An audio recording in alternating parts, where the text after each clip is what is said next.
નમસ્કાર. આપ સૌનું અમારી શિશુનગરીમાં સ્વાગત છે. આપ સૌ અહીં શિશુનગરી નિહાળવા આવ્યા છો તો તમારા મનમાં ઉત્સુકતા થતી હશે કે આ શિશુનગરી વળી શું છે. તો આવો આપણે સૌ શિશુનગરી વિશે જાણીએ અને સમજીએ.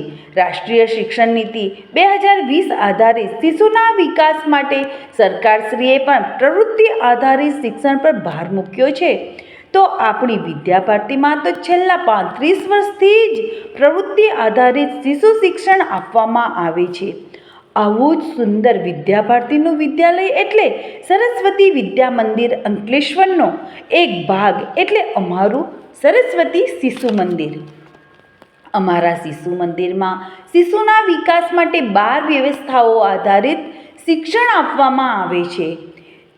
તે આપ સૌ પ્રત્યક્ષ જોઈ શકો છો.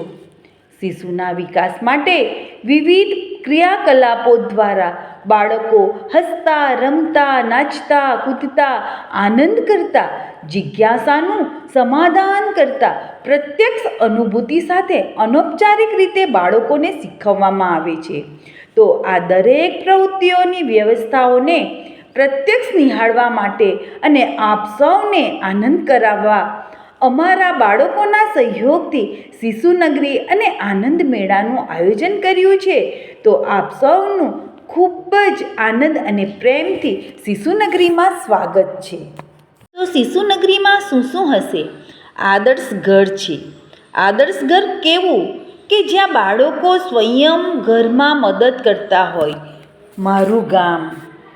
ગામનું દ્રશ્ય જોઈને તમને પણ તમારા ગામની યાદ આવી ગઈ ને?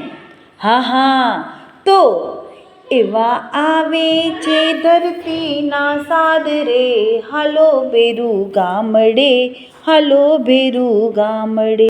અરે અહીં તો તરણતાલ છે, ક્રીડાંગણ છે, બગીચો છે, વનતારા પ્રાણી સંગ્રહાલય છે, પ્રયોગશાળા છે જેમાં ભાષા વિજ્ઞાન અને ગણિત વિજ્ઞાન પણ છે. અરે અમે રહ્યા શિશુ પણ અમે વિજ્ઞાન પણ શીખીએ છીએ. આ જ તો અનૌપચારિક શિક્ષણ છે જે અમને અમારા દીદી શીખવે છે. વસ્તુ સંગ્રહાલય, ચિત્ર પુસ્તકાલય, પ્રદર્શની છે. કેટલુંક શિક્ષણ એવું પણ હોય છે કે જે અભિનય દ્વારા શીખવાનું હોય છે. તો એના માટે રંગમંચ પણ છે જેમાં બાળગીતો અભિનય સાથે, નૃત્ય સાથે શીખવાય છે. પણ પપેટ શો દ્વારા પણ બાળકો બાળગીતો અને વાર્તા જોઈને શીખે છે. ગણિત અને ભાષાનું જ્ઞાન પણ પ્રવૃત્તિ દ્વારા જ બાળકો શીખે છે. આપણી ભારતીય સંસ્કૃતિમાં જીવંત રૂપ પર્વો, ઉત્સવો, વ્રતો, સંસ્કારો, મેળાઓ, તીર્થયાત્રાઓ વગેરે સ્વરૂપે વ્યક્ત થાય છે. આ વાર તહેવાર અને ઉત્સવો આપણા પારિવારિક અને સામાજિક જીવનમાં આનંદ અને ઉત્સાહ લઈને આવે છે. તો આ દરેક ઉત્સવોની ઉજવણી પણ નિરંતર કરવામાં આવે છે.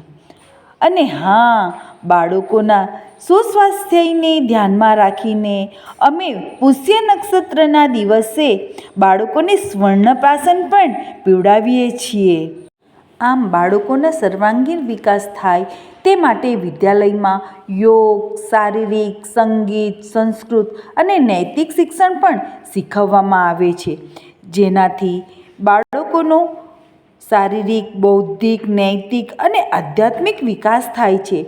શિક્ષણની સાથે સંસ્કારનું સિંચન કરવામાં આવે છે. ભારત માતા કી જય.